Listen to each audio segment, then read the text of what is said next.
ए सरकार केवल क्रिटिसाइज करने छड़ा आउ किछि जिनस नुआ एपर्यंत करना जहाँ आम वास्तवता देखुचु आगामी दिन मानक भी आख पाखे किसी नुआ फर्मुला नहीं कि नुआ कर से जिज्ञासा नहीं ये जो मद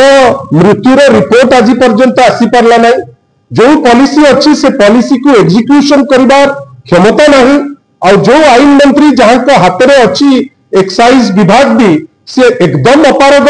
से या हैंडल करि पारु नांती जो पॉलिसी को आज कुआ जाइतिला जे गोटे परिवर्तन करिवे किछि नुआ करिवे पुणी आउरी एक्सटेंड करचंती आ गोटे मास से एक्सटेंड करिवे एथि पाई जे ए पॉलिसी भलो ताकू एग्जीक्यूट से करि पारुबा ताकू जो हिसाब रे लोकों को सुविधा पाई एवं ओवरऑल एडमिनिस्ट्रेशन रे सुविधा पाई जो काम होबा दरकार से जिनिस करि पारु नांती काइना ताकर इच्छा शक्तिर अभाव कॉपी करिवार सब जिनिस रे अभ्यास एवं खुणिबा छाड़ी आउ ताकू किछि जणा नै आमे आशा करूचु जोटा भलो एटलिस्ट से पॉलिसी को से एप्रिशिएट करंतु एवं जदि पारु नांती ताकू मानंतु दुहाई न दियंतु जे ये करनतला से करनता आमे करूनु बेली से दुहाई करिकरी जिंसटी को गोटे जोक न करंतु आमे आशा करबा।